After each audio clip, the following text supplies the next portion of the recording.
오늘 온열요법에 대해서 이야기를 해볼까 싶은데요. 임상한 지 한 35년쯤 되다 보니까 어떻게 하면 병을 좀 쉽게 고치고 또 그 근본에 가깝게 고치는가에 대해서 좀 고민한 바가 있어서 드리려고 하는데요. 그 중에 제가 찾은 것은 사실 온열입니다. 온열. 뭐 많은 처방을 쓰고 있고 또 많은 방법도 알고 있지만 쉽게 그리고 가장 빠르게 고칠 수 있는 방법이 해보니까 온열인 것 같더라고요. 우리 이제 사람은 보통 36.5도라고 하지 않습니까? 피부에 대면은 36.5도인데 사실은 우리가 아픈 데는 속에 있기 때문에 속에 있는 심부체온은 아마 36.5도보다 훨씬 높은 2, 3도 정도 높은 39도나 40도나 이렇게 되는 게 많이 있을 거예요. 보통 42.5도가 되면은 암 환자도 이렇게 42.5도 때문에 암이 더 번식하지도 못하고 또 어찌 보면 빠르게 이렇게 더 줄어든다고 이렇게 이야기를 많이 들었지 않습니까? 이때 말하는 우리 체온 1도의 상승이라는 것은 결국은 심부체온을 이야기하는 것 같습니다. 근데 심부체온을 올리기 위해서 우리 전통적으로 사용했던 방법은 아마 뜸일 것 같은데요. 근데 뜸은 요즘은 아무래도 이제 상처 나는 거라든가 또 연기나 이런 것들 때문에 쉽게 뜰 수가 없는 거겠죠. 그래서 어떻게 하면 심부체온을 올리는가 이걸 찾아보니까 예전에 썼던 방법은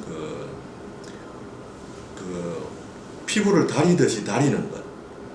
그러니까 뜨거운 물질들을 약포에 담아가지고 그것으로서 아픈 부위에다가 대가지고 이렇게 마치 몸에다가 다리미 하듯이 이렇게 다리거나 올려놓거나 했던 방법이 있고, 물론 거기는 소금도 사용했고 한약도 사용했고 또 약가루도 사용했고 여러 가지 방법을 사용했던 것 같습니다.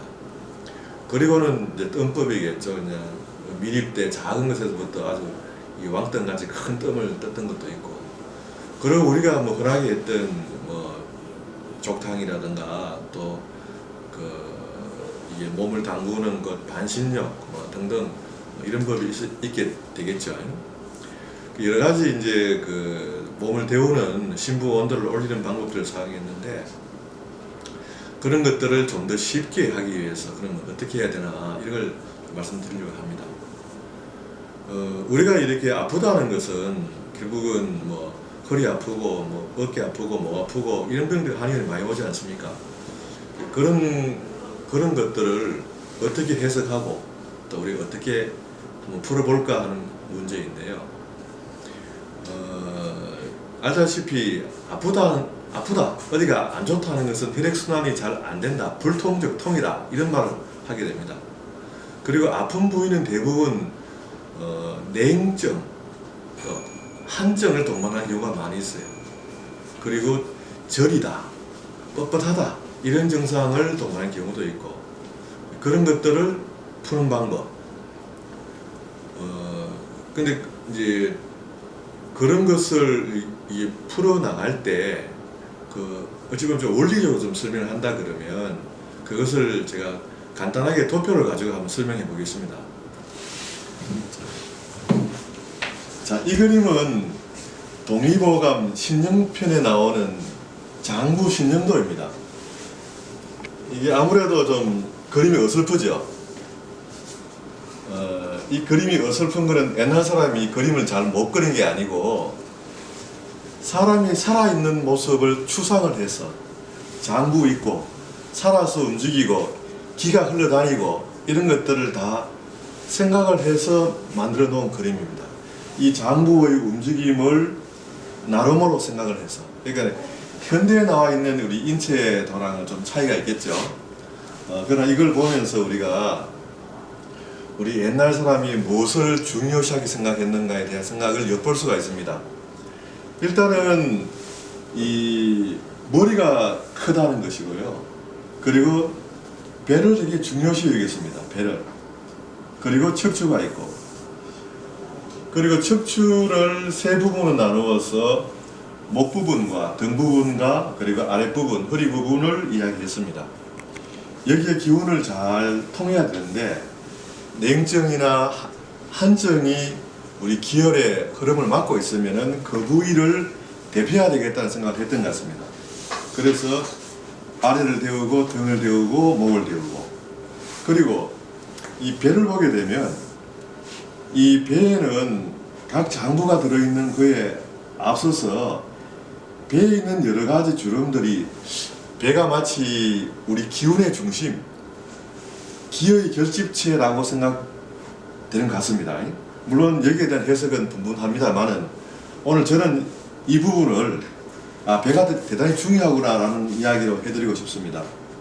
그에 경막이 있고 인후가 있고 그렇게 되어 있는데, 제가 그동안 뭐 많은 서적을 보고 그리고 나름 생각을 하다 보니까 사람한테 중요한 것이 과연 무엇인가, 사람의 정상이 어디로 나타나는 것인가, 이걸 봤을 때 더운 것과 찬 기운, 위로는 오히려 화가 있고 답답하고 아래로는 차갑고 아프고, 그리고 다리 쪽으로 흐르는 기혈이 저리다, 땡긴다, 이런 느낌을 가지고 있는 경우가 많습니다.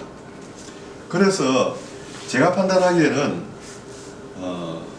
우리 몸의 냉의 중심은 어디냐, 결국은 배꼽을 선으로 해서 이 허리와 이 배가 쉽게 냉하기 쉽다는 것을 이야기하고 있고, 심장에 있는 심장이 항상 움직이고 있다 보니까 심장에 있는 것은 열이 있고 화가 있으면서 더 심해지면 건조한 것이 생겨서, 조증이 생겨서 그런 것들이 인체의 수분을 보충하기 위한 노력으로 갈증을 유발하고 있다고 보겠습니다. 그리고 차게 되면은 우리 인체가 가지고 있는 에너지, 흡수력이나 이런 것이 부족하기 때문에 설사가 나온다든가, 그리고 이 대소변이 원활하지 않다든가, 그리고 허리가 아프다든가, 그리고 하체가 붓는다든가, 발이 붓는다든가, 또 무릎이 아프다든가, 뭐 이런 것들이 아마 냉증을 기준해서 움직이는 병 같습니다. 그렇게 해서 그럼 우리가 이야기하는 온열이라는 것은 결과적으로 가장 냉한 부분을 가장 잘 대표해주는, 가장 효율적으로 대표해주는 그런 방법이 필요하지 않겠나, 이렇게 생각을 해봅니다. 결국은 우리가 아프다는 것을 고치기 위해서는 열과 냉의 조화를 잘 맞춰주는 것이고, 그 중에서 치료를 냉을 위주로 한다는 것. 왜냐하면 우리 인체는 36.5도씨라는 정상 체온이 따뜻하다라는 것을 표현하고 있기 때문에 이 따뜻한 것이 냉해지면 반드시 아프고 저리고 그리고 문제가 있다, 이렇게 봐집니다. 그렇게 해서 제가 오늘 말씀드린 내용의 핵심은 결국은 어떻게 아랫배나 허리에다가 온열을 잘 투과해서 우리 몸속에 있는, 우리 몸에 있는 여러 가지 통증을 없애느냐, 여기 있다고 보겠습니다. 오늘 말씀드릴 것은 이 온열에 관련된 내용인데, 그 중에 그 온열이라는 것은 반드시 전신을 어떻게 데우느냐, 이 문제와 또 한 가지는 국소 부위를 데우느냐, 이것으로 나눌 수가 있다고 봅니다. 예를 들어서 전신을 데운다는 것은 어찌보면 환자의 상태가 오래되었다든가, 또 몸 전체가 아프다든가, 또 기운이 너무 없다든가, 그리고 다시 말해서 좀 위중한 병, 예를 들면 암에 걸렸다든가, 이렇게 했을 때 그 만성적인 질환과 퇴행화된 질환이, 또 기운이 없는 질환이 몸에 있다고 생각했을 때 전신요법을 위주로 해서 전체의 전체를 데울 수 있는 방법을 사용하는 것이 좋을 것 같고, 그리고 만약 국소 부위의 통증이라든가, 만약 다시 허리라든가 어깨라든가 또 다른 국소 지점에 어떤 통증이 있다 하면 그런 것은 국소의 온열요법을 가하는 것이 좋다고 생각합니다. 그런데 우리가 온열요법을 시행할 때 반드시 생각해야 될 것이 있습니다. 그것은 바로 온열이라는 것은 정체된 정체된 기혈의 흐름을 움직여서 이렇게 이동시키는 것이기 때문에 반드시 에너지의 소모가 많습니다. 그래서 효과적으로 그 에너지를 보충해야 되겠다. 아니면 그 기의 흐름이 심할 때 흔히 일어나는 명현 반응이라는 것이 있기 때문에 그 명현 반응을 줄이기 위해서는 우리가 영양을 보충하면서 해야 되겠다. 근데 그 영양은 무엇이냐? 뭐 어떤 사람은 밥을 잘 먹는 거라고 생각할 수도 있지만 또 필요한 미네랄이라든가 또 어찌 보면 체질화된 한약이라든가 한방차라든가 이런 것들을 같이 겸하여서 온열요법을 시행하면 좋다고 보여집니다. 지금까지 그 온열요법에 대해서 두서없이 제가 알고 있는 것을 이렇게 설명을 해보았습니다. 옴니다이아스미 극초단파를 이용하는 것은 이 신부의 열을 투사하기 위해서 극초단파가 들어갔다가 나오는 과정을 이야기하는 것이기 때문에 들어갔다가 뼈에 반사돼서 나오는 거라서 거기에서 나오는 우리 세포의 진동 이런 것들 때문에 열이 발생하는 원리이기 때문에 몸속에서 특히 거리건이라든가 또 그 금속류가 몸에 붙어 있지 않은 상태에서 치료하는 것이 대단히 중요합니다. 그리고 또 한 가지는 아까 잠깐 말씀드린 영양이라는 부분에 대해서인데요. 제가 경험을 해보니와 이 근골격계 질환에 대한 영양은 이 뼈와 관련된 부분이 많기 때문에 우리 몸에서 이 녹각교 그 뿔이 자라서 떨어지는 이 과정과 뼈의 생성과 아주 밀접한 관련이 있고 관련되는 영양소도 아주 유사한 부분들이 많기 때문에 이 근골격계 질환의 영양에는 녹각교가 아주 중요하지 않을까. 물론 환자의 상태와 체질에 따라서 다양한 어떤 그 보충요법이 필요하겠지만 간단하게 사용할 수 있는 경우는 녹각교가 아주 좋은 것 합니다. 감사합니다. 오늘은 여기까지 마치고 다음 다시 다른 정보가 있을 때 다시 말씀드리도록 하겠습니다. 감사합니다.